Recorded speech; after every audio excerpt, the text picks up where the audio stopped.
Trenton Hudson. Wow, what a story. What energy from this young man.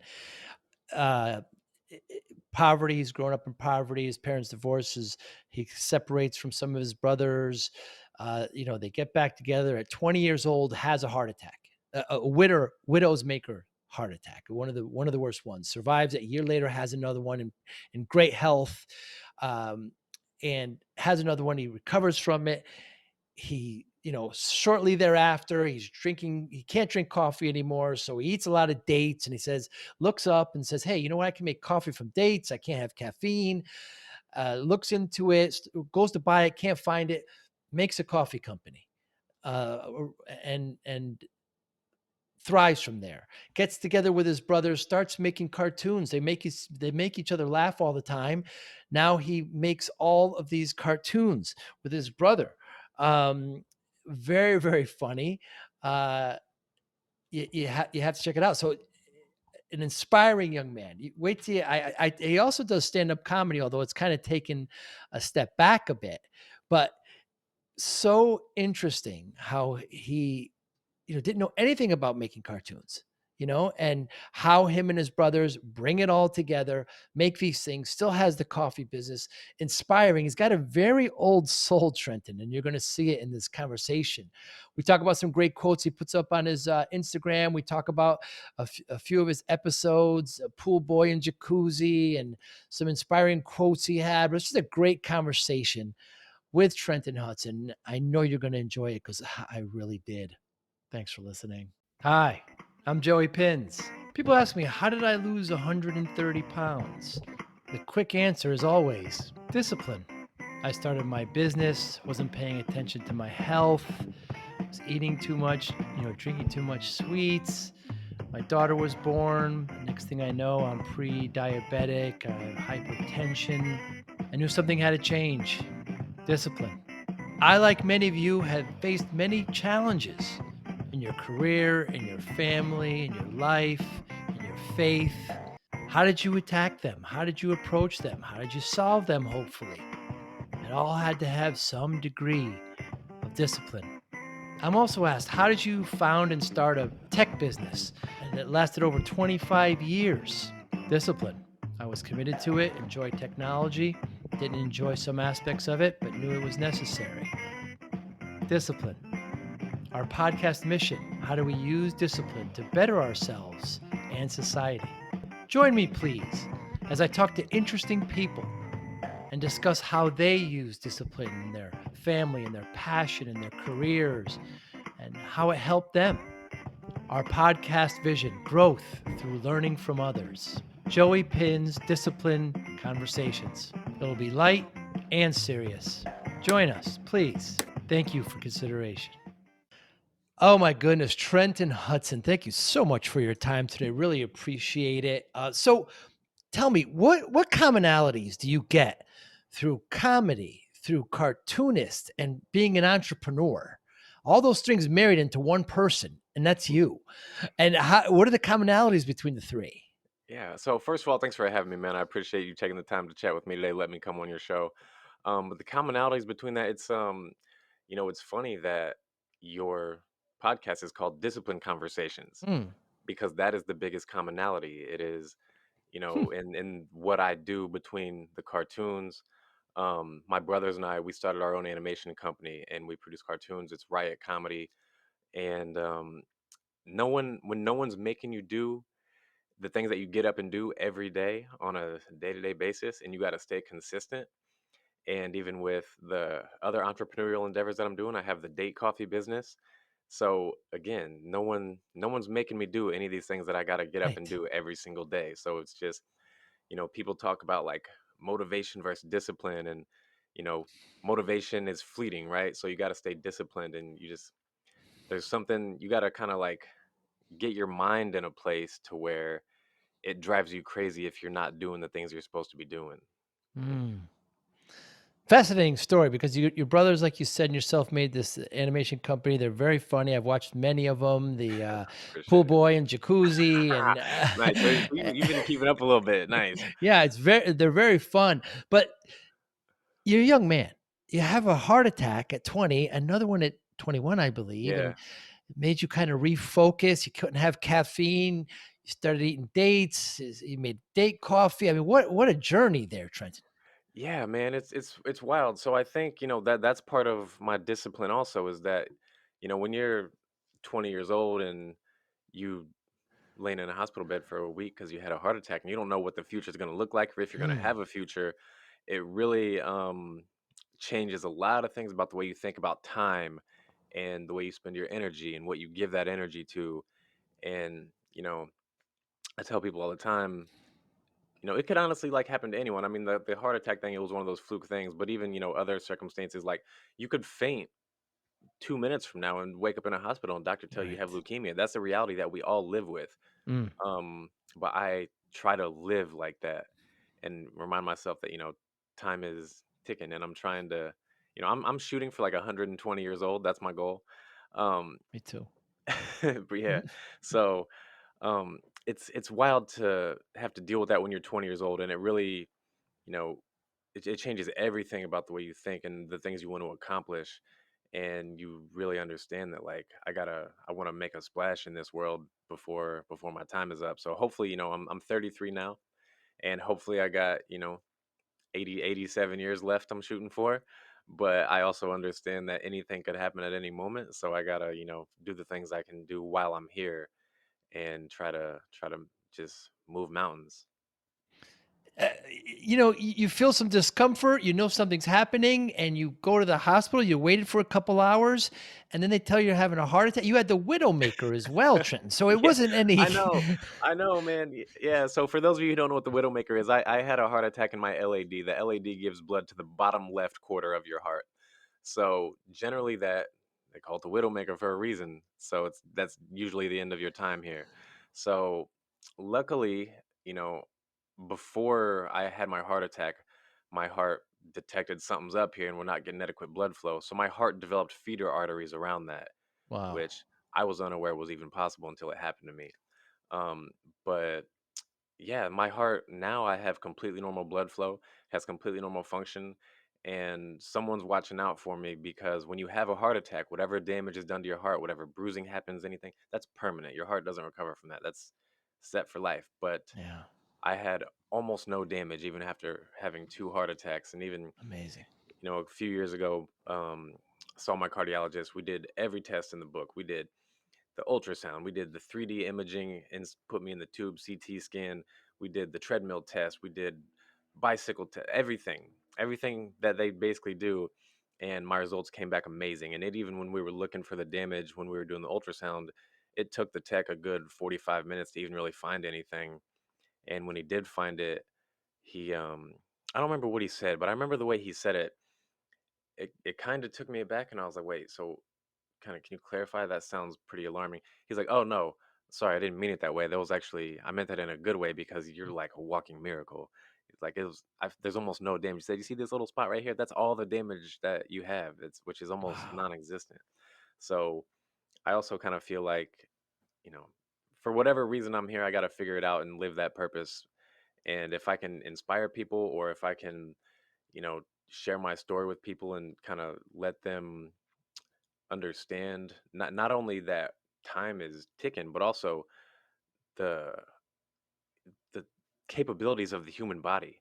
So now I got It's like really into health and fitness, and it's crazy because I was always a really healthy person as it is. But so me and my brothers, we like to joke about anything and everything. Nothing is off limits with us. Like, I mean, nothing. So even when I'm in the hospital, dealing with what I'm going through at 20 years old, we're making jokes about it. mm, And then, shortly after, whenever things are looking better and this and that, the jokes start coming about I'm gonna be the first one to die. I have four brothers. I'm one of five. So once the jokes about I'm gonna be the first one to die started, it's like, okay, I'm gonna show y'all. I'm gonna live the longest. I'm shooting for 120. I don't know what you guys are shooting for. hmm. You think you're gonna make it to 85 and live a full life because that's life expectancy or whatever. But no, I'm shooting way beyond that. I shoot for the stars. So that's kind of the jokes kind of I can take them lightly and I don't think anything of it, but at the same time it's like, okay, well, here's something else for me to be in competition with and drive me to you know do what I can do and outlive everyone. Good health. Yeah, Yeah. absolutely. So you're eating a lot of dates, and you notice, of course, you can't have caffeine. It restricts, it bothers your heart. You're noticing Mhm. that's the case. You start making coffee from the dates. Yeah, Within that was three that was weeks. a weird thing. Yeah, that was wild. That was a wild time. That was fun. So basically, I quit drinking coffee, and I would drink it every now and again. I was never like a big coffee person because the caffeine really never did anything for me. But I Yeah. love the taste of coffee. I love the routine. I like to drink coffee while I work. Hmm. Um, and I quit drinking coffee around like late 2018. I just quit entirely. And in 2020, I I just happen to eat a lot of dates. I eat a lot of fruit and things and whatever. But so I'm noticing I'm just throwing away date seeds as I'm sitting here in the kitchen eating them one day, and I'm like, I throw away a lot of these. I wonder if I can do anything with them. And so I googled it, and it turns out you can turn them into coffee. So I started making it at home for myself. Really liked it, but then I got tired of making it. I'm just like, I just want Hmm. to go to the store and buy this. I'm done with this. Like, it's a hassle. Um, you know, living in California, it's always fairly Southern California anyway. It's usually fairly warm throughout the whole year, if not hot.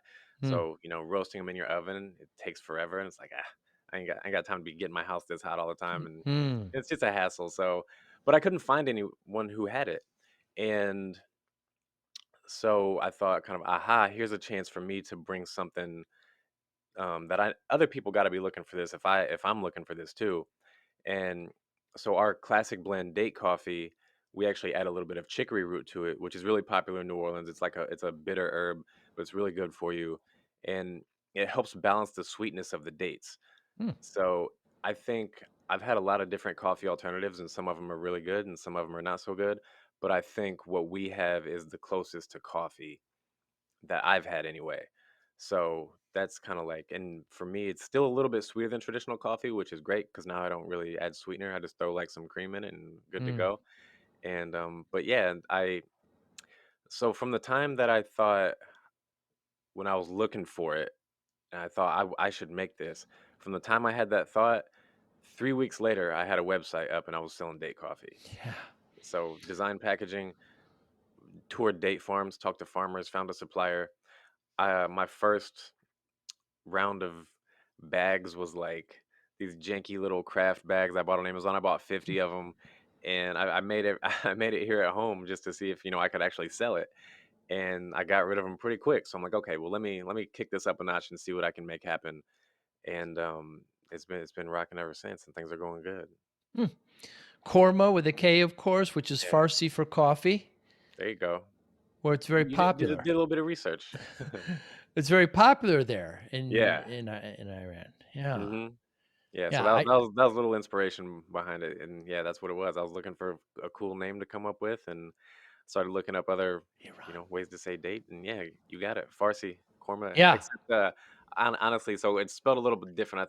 I think so. Mine is Korma, but I think it's Koohrma.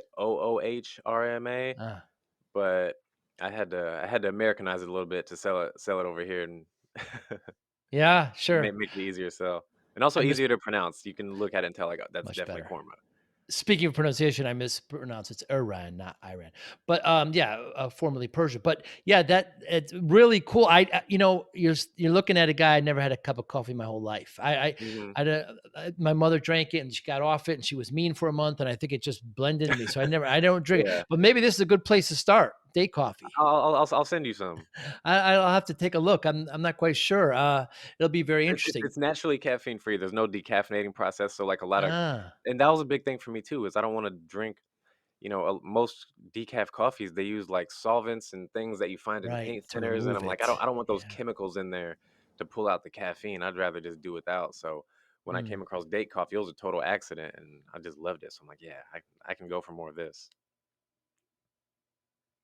How do you stare at the blank page when you're making these cartoons? They're very clever. They're very funny. Mm. You could tell a lot of thought goes into it, a lot of planning goes into it.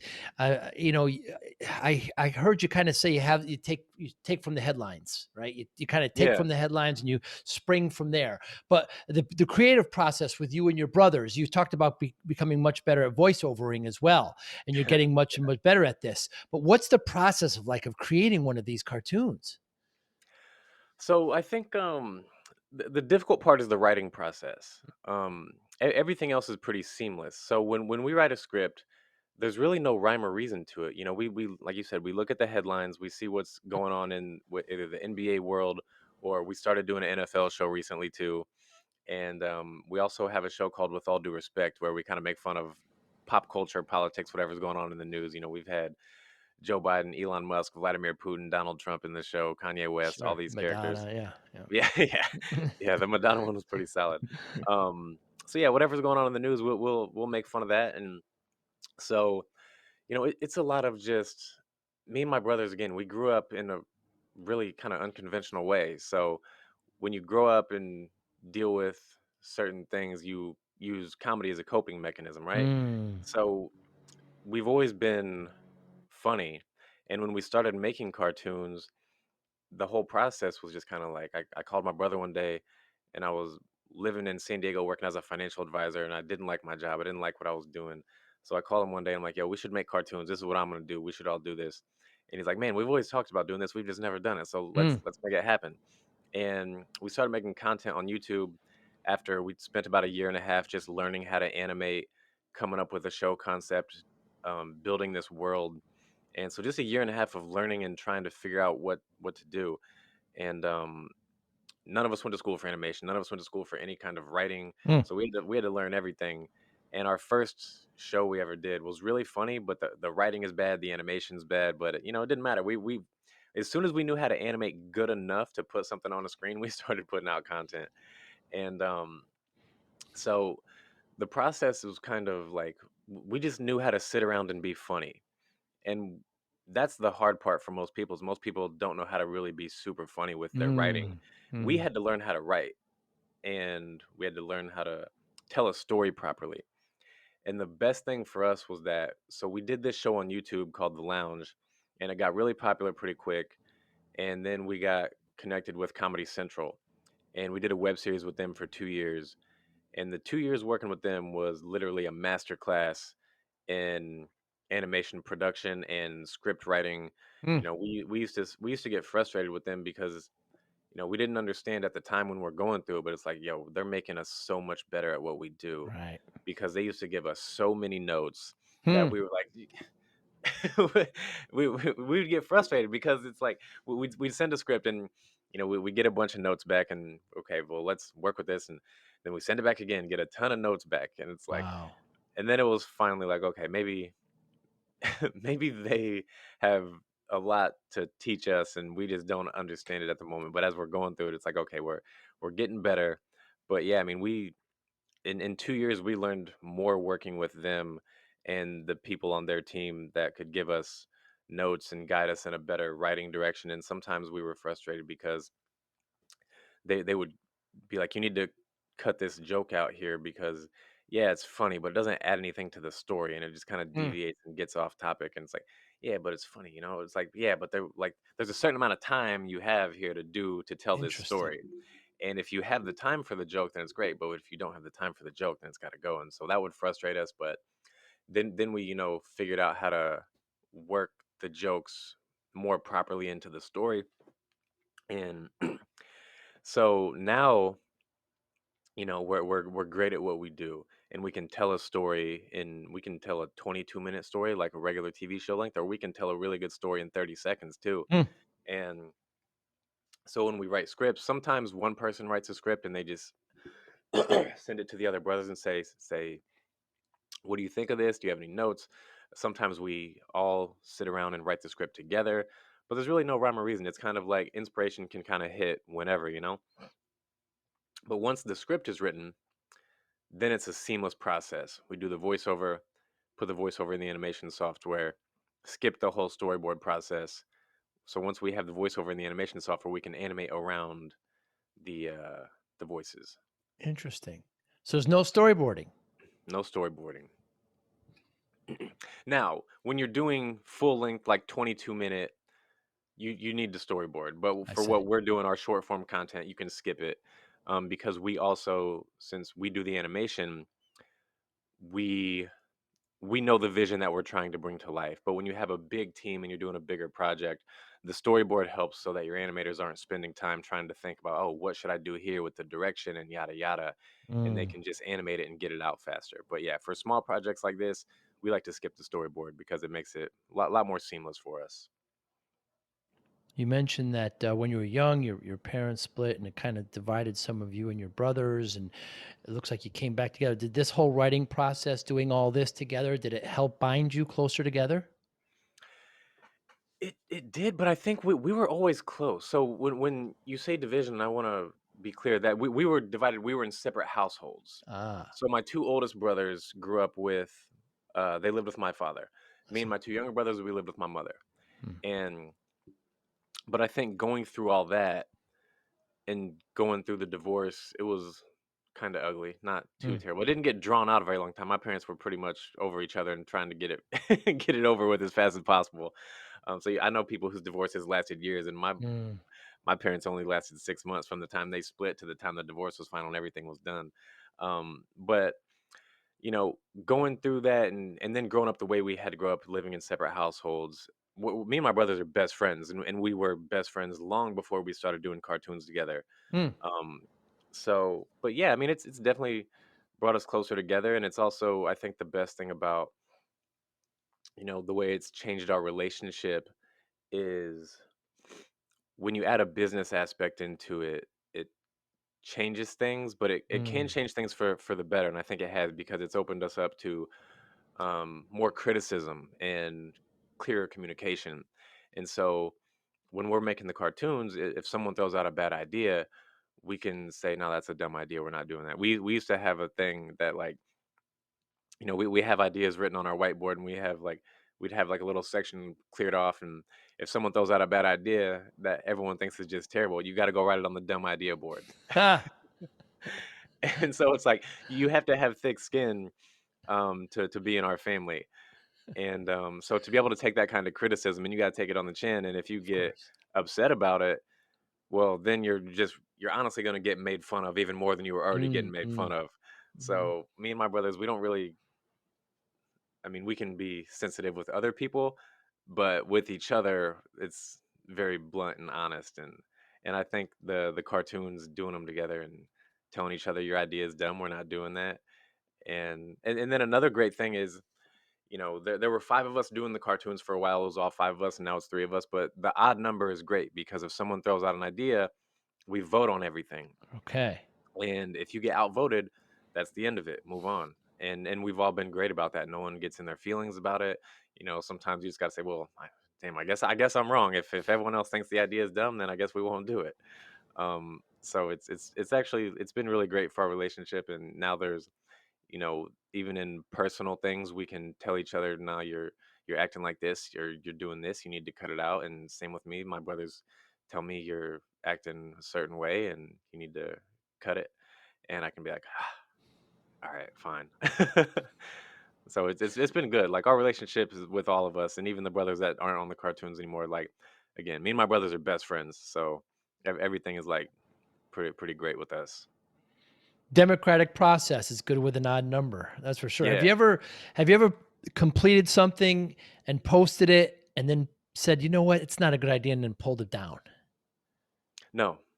Hmm. No, we've never done that. We've put out episodes that we didn't really like as far as like, "Oh, man, this episode is not that good compared to the other things that we've done."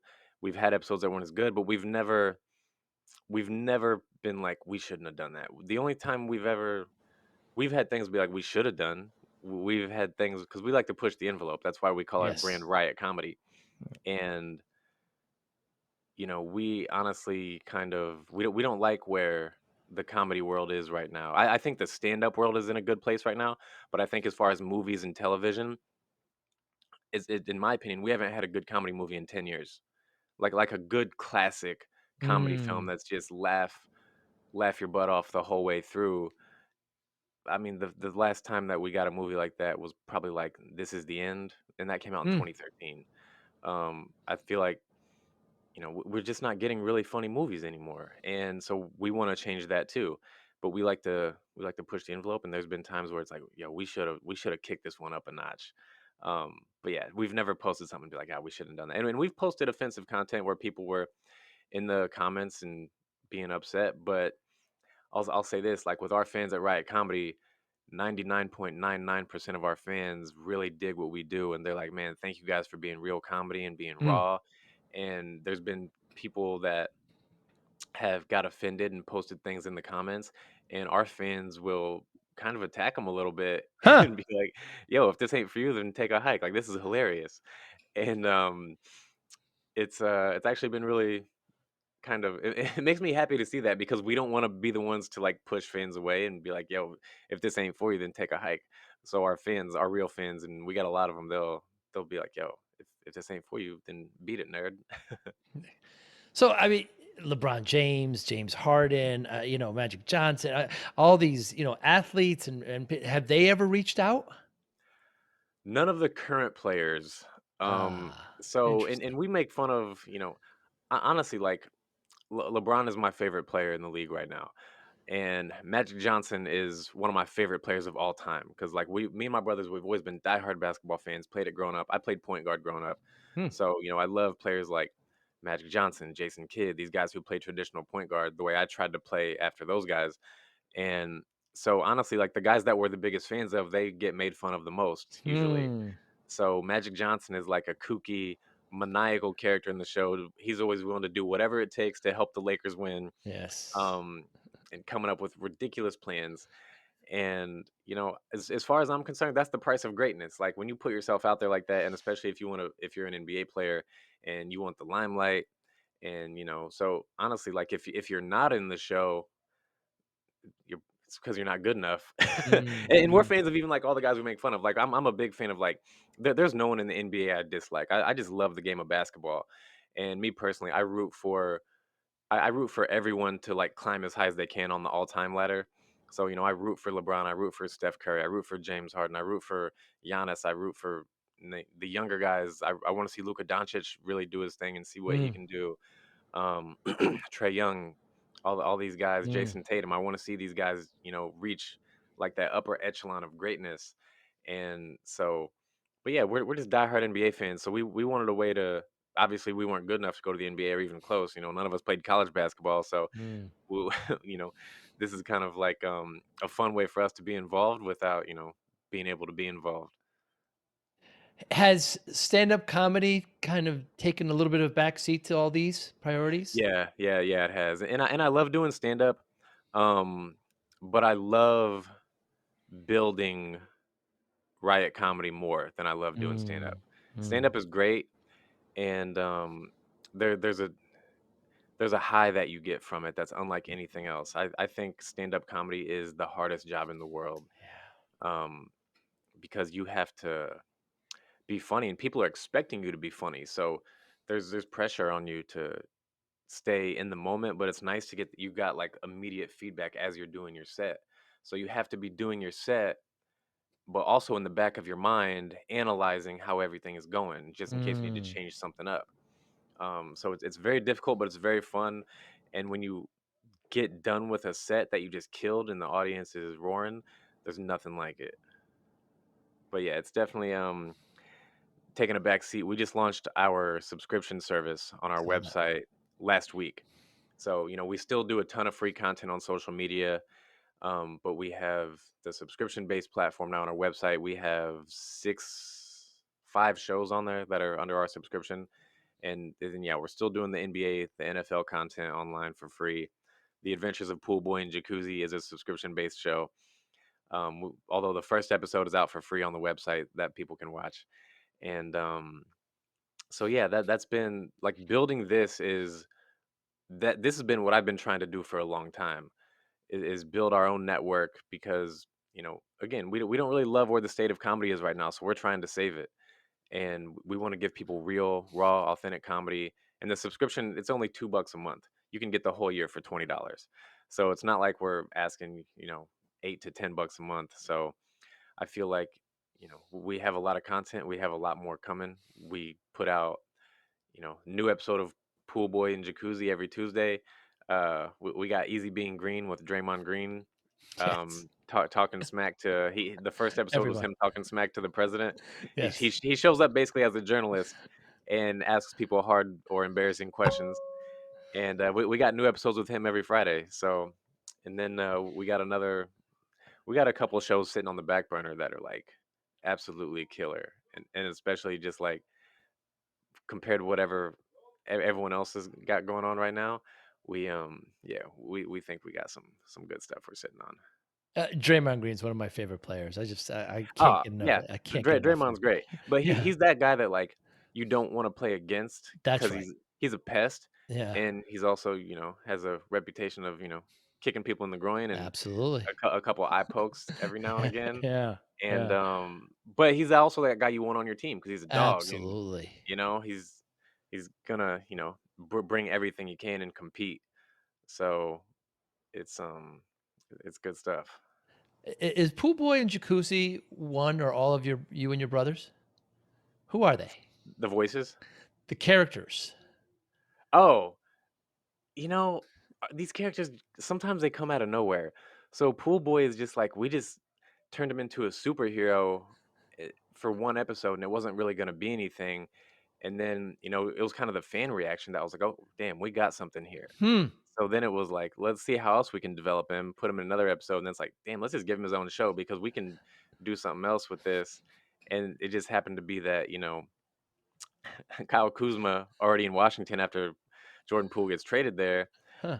We had Pool Boy, and then we're tossing around random nicknames and trying to come up with something good. And then my brother throws out Jacuzzi, and it's like, oh man, that's it right there. Oh, And wow. then we get the tagline, every pool needs a jacuzzi, and now they're just like this dynamic duo.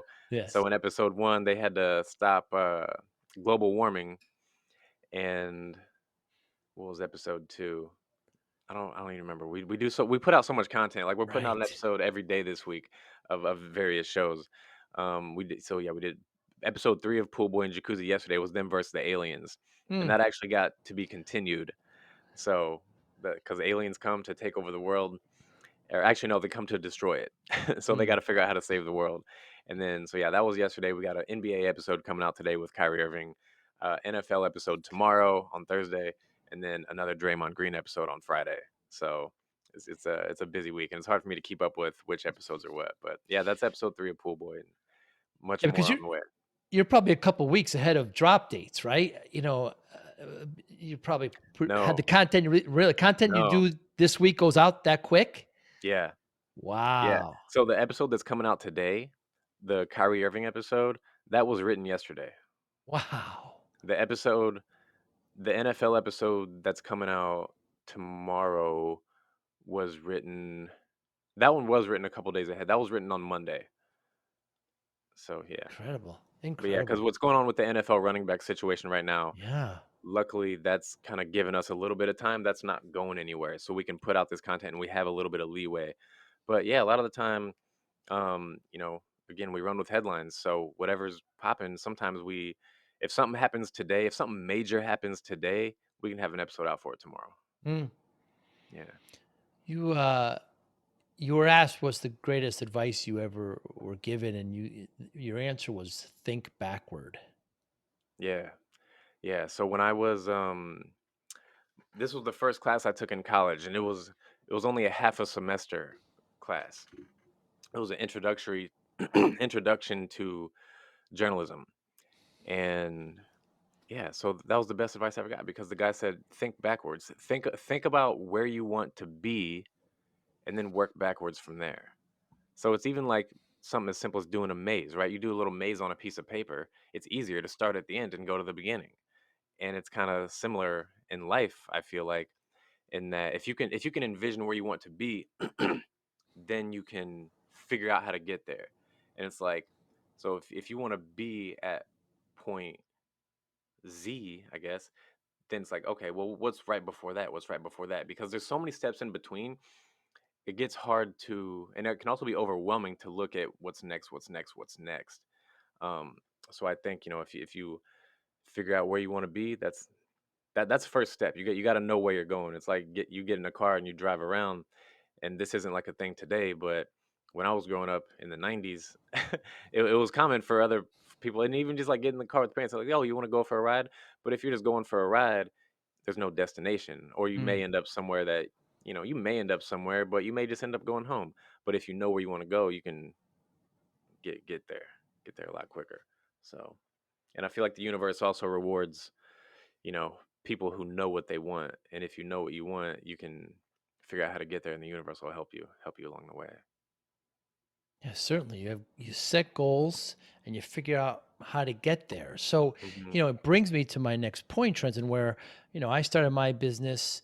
I'm a little bit older than you, in the 90s, and I was working way too hard, probably Hmm. like yourself.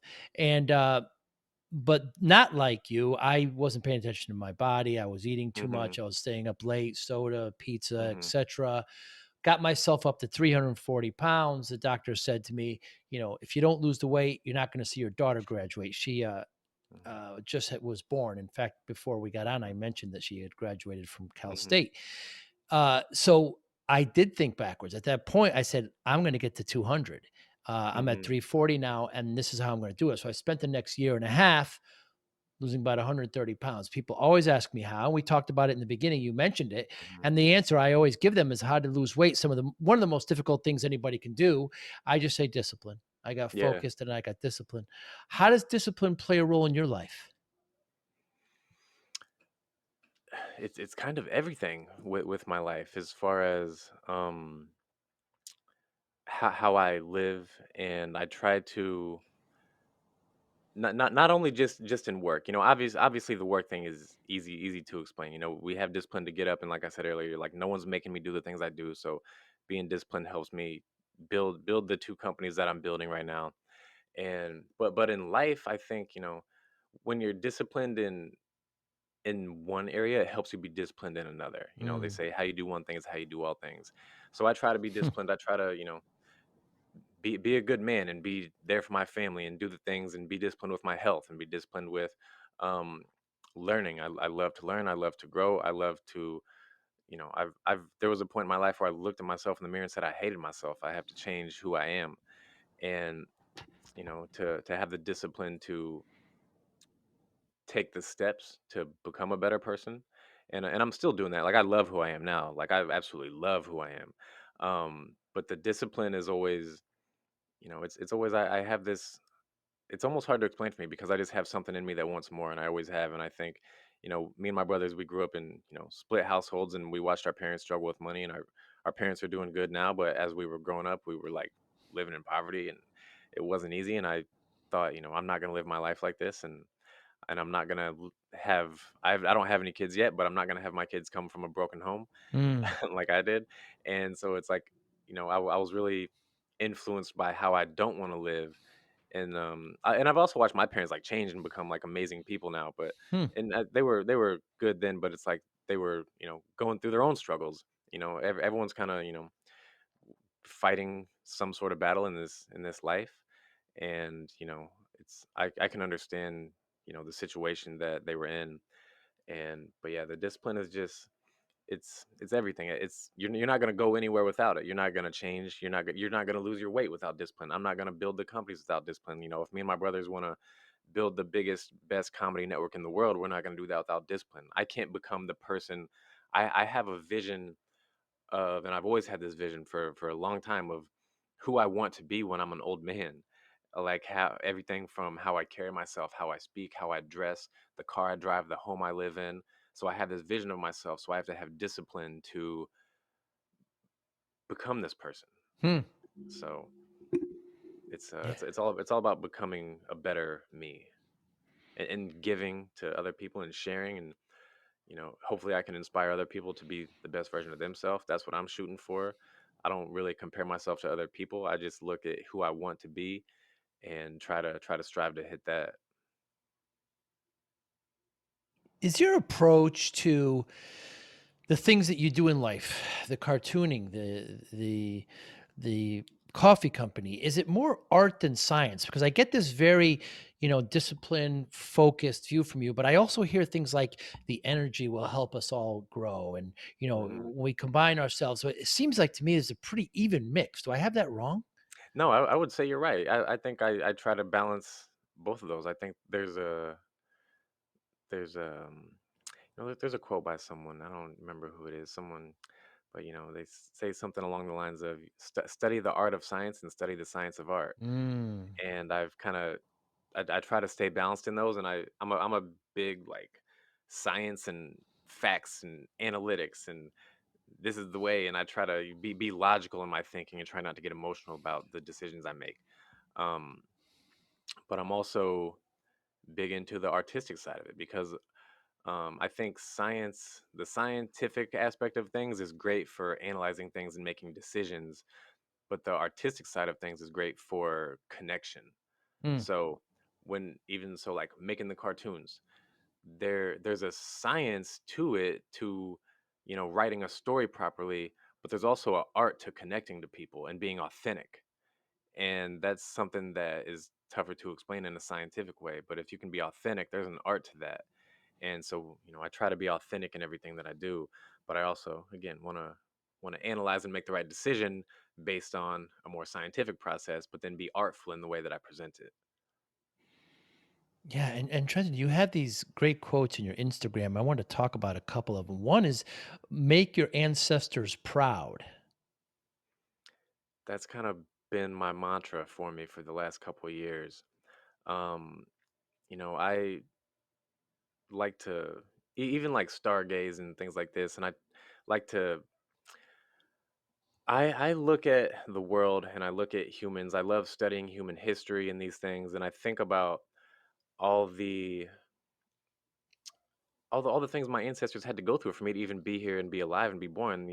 Some of them fought in wars, some of them, survived plagues, some of them moved from Europe over here, a few hundred years ago whenever America Right. was like starting. And so to I feel like if they're looking down on me, I want to make them proud and do something great because the foundation that they laid for their, you know, future, you know, descendants, I don't want it to be in vain. I don't want it to be for Mm. nothing. So I want to do something great to make their sacrifices worth it, not just for themselves, but for their descendants. And I hope that I can instill this deep enough in my DNA to where my descendants carry this same desire to make their ancestors proud and continue to do amazing things. Got an old soul, Trenton. I've been hearing that my whole life. Pay attention to how people react when you tell them good news. This is so telling. Yes, yes, there because I've had friends. Let me put Quote unquote. quote friends Yes.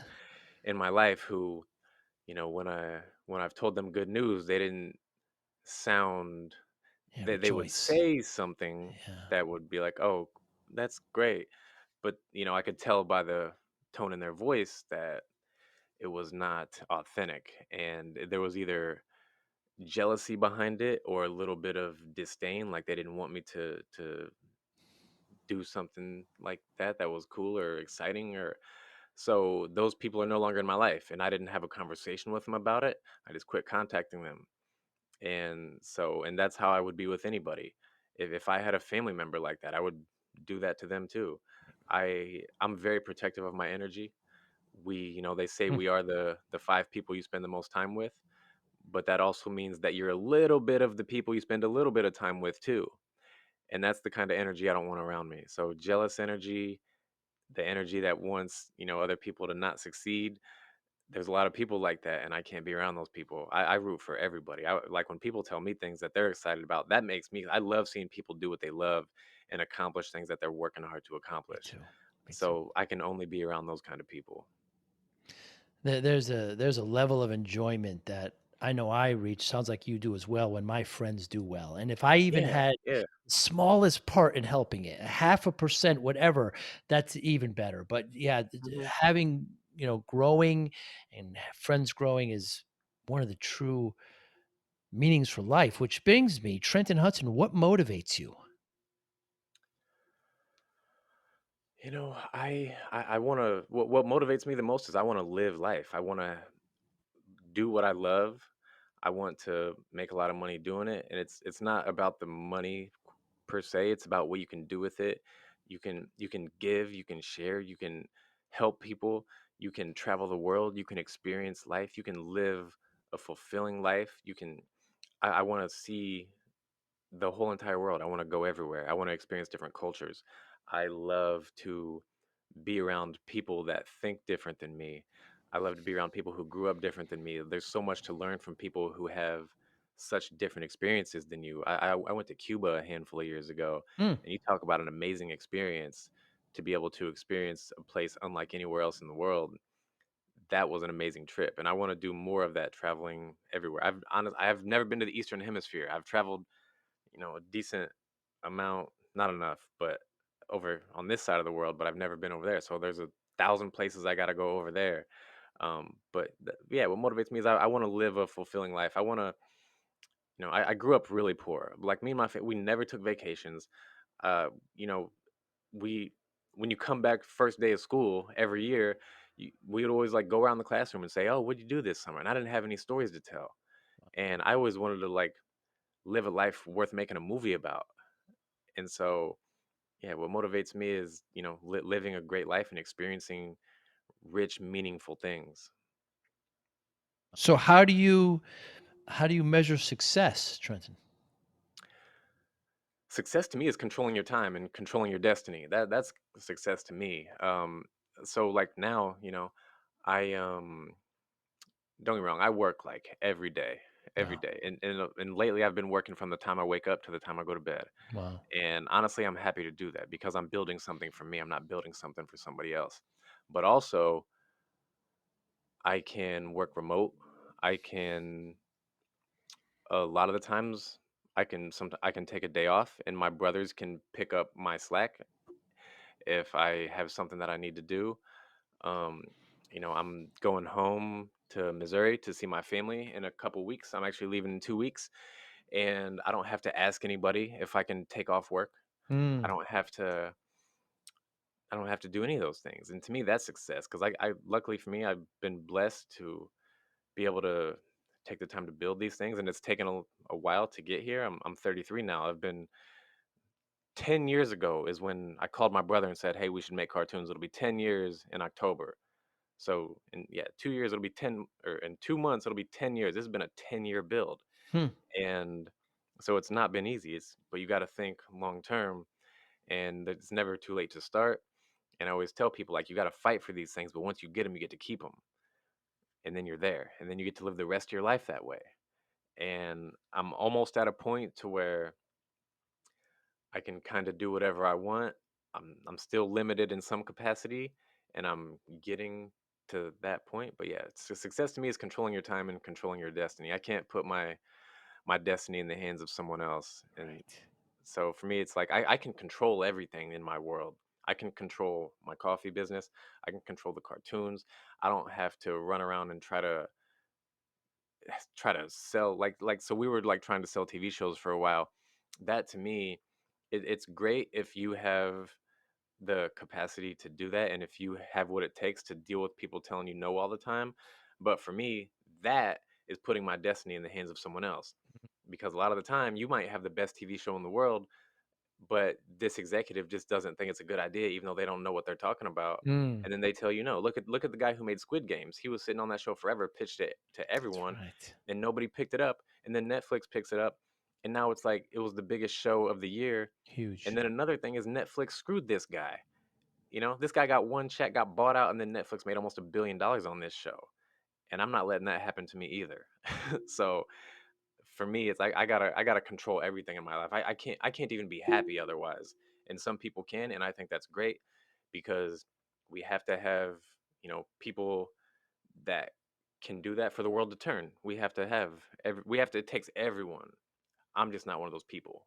So Mm. for me, it's like I have to have complete control over not complete control. Like I can like with the cartoons, like my brothers, that's all even. So I don't need like complete control in that sense, but I have to be able to control my world. Mm. And I can control my world, and everything that I do that I can control, I do control it. And in moments in my life where I've lost control of those things, it's affected me greatly in my Mm. happiness, my temperament, and other things. So I got to keep those under control. But also the things that I can't control, I don't worry about them. I do not worry about them at all. If it's something that's out of my control, I may pray for the best and try to manifest some good things for it, but I don't worry about it. Yeah, well said, Trenton. I was so excited when you accepted this. Your energy is just it's so positive and it's so forward and uplifting that it's contagious. When Mhm. I hear you speak, when I see the work that you do, I love it. I applaud it, and I really enjoyed our time together. Thank you so much. Likewise. How can we get in touch with you? You can get in touch with me. My hand, probably the easiest way is Instagram because that's where I do most of my cartoon work, the coffee stuff. So I'm always on Instagram. My handle is Trenton Hudson. The cartoons is Riot Comedy. The coffee is Corma Date Coffee. I want to leave with one thing though, because I want people to know that when I jumped into the cartoons, I had no idea what I was doing. Yeah, When I jumped into the coffee business, I had no idea what I was doing. right. I didn't know anything about coffee. All I knew was I liked the taste of it. That's it. I didn't know the difference between a latte and a cappuccino or none of this Mm, stuff. So I tell people, like, people that want to make, if you want to make any kind of dream come true or do anything, you don't have to know how to do it. You just have to know that you can. That's all I knew. I just knew that I could. I didn't know how to do anything. I just figured it out. You just jump in the deep end and make it happen. So you don't have to know how. You just have to know you can. that's right. And there's never been a greater time to do that. There's so many tools available, and there's people that have done it, and you've got resources available. And Hmm. you just have to take a risk and get some discipline and stay focused. The internet makes everything possible. I It wouldn't be able does. to make my cartoons without the internet. We learned how Mm, to animate from watching mm. YouTube videos. Incredible. Well, Trenton, thank you so much for your time. When I'm out there in Southern California, I'll make sure we get together and maybe we can have some Man, date that'd be coffee awesome. together. Hey, I'll, Yeah, I'll I'll bring the date coffee. We'll go grab some lunch. it sounds great. You be well. Thank you so You do much. the same, man. Thank you for having me. I appreciate you. Thank you for listening and or viewing Joey Pinz Discipline Conversations. Please share this episode with one or two of your friends who you think may benefit from the episode. Our website, www.joeypins.com. There you find lots of resources and you could join our mailing list. Please follow us on all our social media, Instagram, Twitter, and Facebook. Podcast information, the video version of our podcast is on YouTube. Please subscribe. Audio is on all major podcasting platforms. Please follow them. And if you like it, please consider giving 5-star rating. Would really appreciate that. Would you like to financially support the podcast? You can go to our Patreon site. Consider $5, $10, or $20 a month. There's all kind of plans that we have there. There's like a one-time payment. What is this podcast episode worth to you? $25, $50, $100, $500, $1,000, $5,000.